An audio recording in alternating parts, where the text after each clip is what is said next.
Il était invincible. Mais un soir d'automne, même la légende a vacillé. Il courait plus vite que l'écho des stades. Antoine Dupont n'était pas seulement un joueur de rugby, il était un phénomène. Le genre d'homme qu'on croit né pour le maillot bleu, celui qui impose le silence d'un seul regard, qui renverse des montagnes rien qu'en y pensant. Mais derrière les trophées, les éloges, les photos dorées dans les vestiaires de Marcoussis se cache une faille. Peu de gens savent ce qui s'est réellement passé avant les Jeux Olympiques, ou ce qui a poussé Dupont à tout plaquer, presque tout, pour tenter un pari fou. Abandonner le 15 de France en pleine Coupe du Monde pour aller courir un rêve sur gazon réduit, avec un autre groupe, d'autres règles, un autre monde. Ce choix incompris par certains, héroïque pour d'autres, a révélé une vérité troublante sur le rugby français. Une vérité que peu osent prononcer à voix haute. Dupont est plus grand que le rugby lui-même. Et c'est peut-être ce qui le menace. Et si, sous le vernis des exploits, se cachait un homme épuisé par la pression d'être l'espoir d'un peuple? Et si, derrière les sourires de conférences de presse, il y avait des conflits internes, des doutes, des blessures gardées secrètes?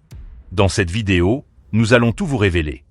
Les coulisses, les tensions, les sacrifices, et surtout, le poids d'être une légende quand on n'a que 28 ans. Antoine Dupont est né le 15 novembre 1996 à Lannemezan, un petit bourg des Hautes-Pyrénées. Un enfant du Sud-Ouest, là où le rugby n'est pas un sport, c'est une religion. Très tôt, il s'initie au ballon ovale avec une obsession silencieuse, ne jamais être ordinaire. À Castelnau-Magnoac, son village natal, on raconte qu'il faisait déjà des passes parfaites à 8 ans et qu'il dormait avec un ballon dans les bras. On aurait pu croire à un conte rural, jusqu'à ce que le monde découvre qu'il n'était pas un rêveur, mais un conquérant. Il gravit les échelons avec une rage discrète mais constante, Auch, Castres, puis le Stade Toulousain. À chaque étape, il ne laisse que des ruines derrière lui, défenses éventrées, entraîneurs conquis, adversaires désarmés. À seulement 24 ans, il devient capitaine de l'équipe de France, un fait rarissime, presque choquant, dans un vestiaire souvent guidé par des vétérans. Mais Dupont n'est pas un capitaine comme les autres. Il incarne cette nouvelle génération de sportifs techniciens, méthodiques, presque chirurgicalement efficaces. Sur le terrain, il anticipe les mouvements avant même qu'ils n'existent. Hors du terrain, il reste mutique, presque inexpressif. Un masque de concentration permanente. Une machine, diront certains. Un homme vidé de ses émotions, diront d'autres. Et pourtant, chaque fois qu'il entre sur le terrain, c'est une autre histoire qui commence. Le public se lève, les téléviseurs s'allument, les réseaux explosent. Il est nommé World Rugby Men's 15 Player of the Year à plusieurs reprises, un honneur que seuls les géants du sport mondial peuvent comprendre. Il devient l'emblème de la résurrection du rugby français, ce sport longtemps moqué pour ses défaites cruelles et ses reconstructions éternelles. Mais c'est aussi là que le mythe commence à se fissurer. Dupont, malgré son image propre et son comportement irréprochable, est happé dans une tempête médiatique lorsque la France, pays hôte de la Coupe du Monde 2023, s'effondre en quart de finale contre l'Afrique du Sud. Lui, blessé à la pommette quelques semaines plus tôt, revient avec un masque protecteur. Certains saluent son courage, d'autres parlent d'un retour précipité, d'une pression trop forte de la fédération, voire de décisions médicales douteuses. Et comme si cela ne suffisait pas, quelques mois plus tard, Dupont prend une décision déconcertante. Il quitte temporairement l'équipe de France à 15 pour se consacrer au rugby à 7, avec pour objectif les Jeux Olympiques de Paris 2024. Un choix qui divise profondément l'opinion. Est-ce un caprice de star? Une stratégie marketing? Ou bien une ultime quête personnelle? Celle de marquer l'histoire avec une médaille d'or olympique, le seul titre que même les dieux du rugby n'osent pas toujours viser? À travers ce choix se dessine une autre réalité. Dupont est fatigué. Pas physiquement. Psychologiquement. Il en a assez d'être un symbole. Il veut redevenir un homme. Ou peut-être prouver, une fois encore, qu'il est au-dessus de tous les autres. Mais à ce niveau de gloire, la liberté n'existe plus vraiment. Tout commence dans le silence des campagnes pyrénéennes. Pas de projecteurs, pas de médias, juste un petit garçon qui court dans les herbes hautes avec un ballon aussi grand que lui. Antoine Dupont n'a pas le gabarit rêvé du rugbyman classique. Il est petit, trapu, discret. Et pourtant, dès les premières rencontres en cadet, on sent qu'il voit le jeu autrement. Il ne joue pas au rugby. Il le lit. À 17 ans, il explose avec Auch. À 19, il s'impose déjà comme une pièce maîtresse à Castres. Mais c'est en 2017, quand il signe au Stade Toulousain, que le monde bascule. Sous le maillot rouge et noir, il devient inarrêtable. Finale remportée, essai décisif, action de génie à répétition. On ne parle plus de potentiel. On parle de domination. En 2019, il conquiert l'Europe avec Toulouse. En 2021, Il rafle le doublé championnat d'Europe top 14 et devient le cœur battant du rugby français. Son nom est partout. Les journaux titrent « Le Messi du rugby ». Les publicitaires se l'arrachent. En quelques années, il devient le visage du renouveau tricolore. Et pourtant, derrière cette montée spectaculaire, le prix se fait sentir. Dupont n'a pas de vie privée. Il vit pour le rugby, par le rugby, dans le rugby. Ses amis sont ses coéquipiers. Ses week-ends sont des récupérations. Sa seule compagne, l'exigence absolue. Aucun scandale, aucune fuite. Trop parfait? Peut-être. Car c'est justement dans ce silence sans faille que naît la suspicion. Certains anciens joueurs l'accusent à demi-mot d'être aseptisé, déconnecté du vestiaire, trop médiatique. En interne, on murmure qu'il est intouchable, presque craint, qu'il impose une forme de pression invisible, celle d'un capitaine modèle qui ne tolère pas l'erreur. Loin du capitaine paternaliste à l'ancienne, Dupont incarne le professionnalisme brut. Cela inspire mais cela isole. Puis, survient le premier grand coup dur, la blessure à la pommette en pleine Coupe du Monde 2023. Un choc violent contre la Namibie, un silence de plomb dans le stade, un visage tuméfié. La France entière retient son souffle. Dupont va-t-il abandonner? Contre toute attente, il revient pour le quart de finale, équipé d'un masque en carbone, comme un gladiateur cybernétique. Mais ce retour est controversé. Des experts médicaux expriment leur inquiétude. Des journalistes parlent de mise en danger. Certains proches du staff dénoncent, en off, une décision précipitée pour des raisons politiques et symboliques. Le match contre l'Afrique du Sud est cruel. Un duel titanesque, perdu d'un souffle. La France est éliminée. Et dans la défaite, un visage cristallise toutes les émotions. Celui de Dupont, immobile, les yeux rouges, incapable de parler. C'est là que le doute s'installe. Quelques semaines plus tard, Antoine annonce qu'il met entre parenthèses sa carrière à 15 pour tenter une aventure olympique avec le rugby à 7. Un format plus explosif, plus rapide, moins structuré. Pour beaucoup, c'est incompréhensible. Pourquoi quitter l'équipe qu'il incarne? Pourquoi changer de monde à quelques mois des JO, dans un groupe qu'il connaît à peine? Les rumeurs fusent. Tension avec le staff, besoin de respirer, conflit larvé avec certains coéquipiers jaloux de son statut. Lui ne dit rien. Fidèle à son habitude, il se mure dans le silence. Mais dans les couloirs de Marcoussis, une certitude monte, Antoine Dupont est à un tournant.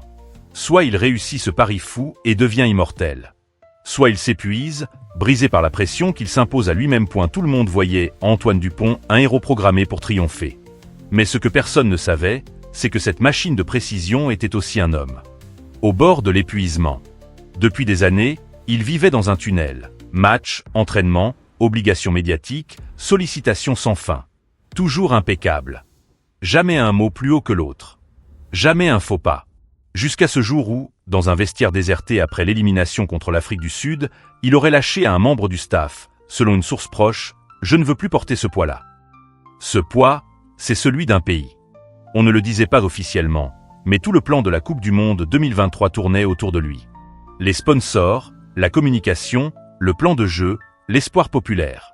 Et quand il s'est blessé, c'est toute la structure qui a paniqué. Selon certaines fuites internes, la décision de le faire revenir aussi vite aurait été influencée par des considérations économiques et politiques, bien plus que sportives. Une source de la FFR aurait même confié anonymement à l'équipe « Sans Dupont, on perdait tout ». Mais ce que le grand public n'a pas vu, c'est ce qu'il a vécu en silence après cette défaite. Des nuits blanches. Une pression écrasante. Des critiques, aussi. Certains anciens joueurs l'ont accusé de jouer un rôle, de ne pas savoir galvaniser son équipe, de ne pas incarner l'âme du rugby français. Le tout pendant qu'il soignait une pommette fracturée, sous corticoïdes, avec des séances de cryothérapie et de kinésithérapie accélérée. Tout ça pour échouer à un souffle de la demi-finale. Et puis il y a eu cette décision soudaine, brutale, de quitter le 15 de France. Officiellement, c'est un choix personnel, un défi olympique. Officieusement, c'est un signal. Dupont veut reprendre le contrôle de sa carrière. Le rugby à 7 est une bulle. Il peut y être juste un joueur parmi d'autres, loin des projecteurs. Mais même là, il ne peut pas fuir son image. En intégrant l'équipe de France olympique, il perturbe les équilibres. Certains joueurs historiques du 7, moins médiatisés, expriment leur malaise. L'un d'eux aurait confié à Mediapart « On n'est pas juste un tremplin pour stars déçus du 15 ». L'ambiance devient tendue. Dupont garde le silence, encore. Mais son regard en dit long. Il est fatigué. Pas physiquement. Psychologiquement. D'avoir été parfait trop longtemps. Les médias, eux, s'en donnent à cœur joie. Un jour on l'encense, le lendemain on le critique. Il est trop fort, trop seul, trop lisse, trop exigeant. On l'accuse de tuer l'esprit collectif, d'être une marque, plus qu'un capitaine. On veut des failles, du sang, des larmes. Et lui, il s'éloigne. Il n'accorde plus d'interviews. Il poste peu. Il se prépare, dans l'ombre, pour une dernière bataille, les Jeux Olympiques de Paris. Car c'est là que tout se joue. Une médaille d'or, et il deviendra une légende absolue du sport français, aux côtés des Zidane, Riner ou Mbappé. Un échec, et certains ne manqueront pas de dire qu'il s'est perdu dans son ambition. Mais ce qu'ils oublient tous, c'est qu'Antoine Dupont n'a jamais voulu être une icône. Il a juste voulu jouer au rugby. Et aujourd'hui, ce simple désir est devenu une prison point chez Révélation Célèbre. Nous avons vu défiler des dizaines de stars, des artistes maudits, des icônes fracassées par leurs propres mythes. Mais rarement avons-nous rencontré un personnage aussi complexe qu'Antoine Dupont. Car ici, le scandale n'est pas dans une trahison, un excès, une chute morale. Le scandale, c'est le silence, la froideur, l'isolement. Antoine Dupont est un génie, c'est incontestable. Il n'a pas été nommé plusieurs fois meilleur joueur du monde par hasard. Il a redonné au rugby français une légitimité qu'on croyait perdue depuis les années Blanco. Il a porté sur ses épaules un pays tout entier, dans l'un des sports les plus violents et exigeants au monde. Mais cette excellence absolue, cette maîtrise clinique ont un prix. Il ne sourit jamais vraiment. Il ne dérape jamais. Il ne commente rien. Et dans une époque où la moindre faille est partagée, analysée, viraliser cette absence de chaos crée une frustration. Dupont est insaisissable. Et dans un monde d'émotions instantanées, l'énigme devient soupçon. Faut-il lui reprocher d'être trop parfait? Peut-être. Mais cela dit plus sur nous que sur lui. Son choix de quitter le 15 pour les JO a choqué. Mais n'est-ce pas, au fond, le seul acte de rébellion qu'il ait jamais commis? Une manière de dire « Je vous ai tout donné. Maintenant, je me choisis ». Et même dans ce geste, il est resté noble. Pas une déclaration contre la fédération. Pas un mot sur la défaite. Juste un regard tourné vers un autre sommet. Ceux qui l'accusent d'être une machine froide oublient une chose essentielle. Une machine ne souffre pas. Dupont, si. Ceux qui l'envient devraient regarder de plus près. Derrière chaque trophée, il y a des heures d'isolement, des sacrifices inavouables, une solitude presque inhumaine. Peut-on exiger d'un homme qu'il soit parfait à chaque instant, dans chaque geste, dans chaque mot? La vérité, c'est que le sport français n'a jamais vraiment su quoi faire de ces icônes silencieuses. On aime les leaders charismatiques, les grandes gueules, les poètes en crampons. Dupont, lui, est un stratège. Un ascète. Un moine du rugby. Et cela dérange. Mais ici, nous refusons de le réduire à un profil froid ou calculateur. Nous voyons en lui un homme écartelé entre sa passion brute et les attentes démesurées d'un système qui broie ce qu'il sacralise. Il n'est pas trop parfait. Il est en survie. Et vous? Qu'en pensez-vous? Croyez-vous qu'il aurait dû rester avec le 15 de France? Comprenez-vous sa décision de viser l'or olympique, même au risque de diviser? Avez-vous ressenti, vous aussi, cette tension derrière son calme? Dites-nous. Car au fond, la légende de Dupont ne tient debout que parce que chacun de nous y croit. Où il projette ses propres rêves, il y a des histoires qui ressemblent à des matchs. Elles ont un début rugissant, un milieu haletant, et une fin incertaine. Et puis, il y a celles qui restent suspendues, comme une passe décisive qu'on ne sait pas encore si elle mènera à l'essai ou à la chute. Antoine Dupont n'a pas encore fini d'écrire la sienne. Il est à la croisée des chemins, entre le feu d'un stade olympique et le souvenir douloureux d'un mondial inachevé. Il n'est ni tout à fait héros, ni tout à fait martyr. Il est ce qu'on appelle, dans les tragédies modernes, un symbole. Un symbole d'exigence dans un monde qui préfère le spectacle à la rigueur. Un symbole de discrétion dans une époque saturée de bruit. Un symbole de maîtrise là où l'émotion brute fait plus de clics. Il n'a pas besoin de scandale pour exister. Son scandale, c'est d'avoir été trop bon, trop vite, trop seul. Et peut-être aussi d'avoir voulu tout gagner, même quand cela signifiait tout perdre. Ses repères, ses complicités, sa paix intérieure. Les Jeux Olympiques décideront-ils de son statut? Probablement. Mais son héritage, lui, est déjà en place. Dans chaque gamin du Sud-Ouest qui rêve de lui ressembler. Dans chaque regard de capitaine qui sait qu'il ne portera jamais le brassard avec autant de silence, mais autant de poids. Certaines histoires n'étaient pas faites pour être connues. Mais maintenant, vous savez, Antoine Dupont ne sera peut-être jamais celui que vous espériez.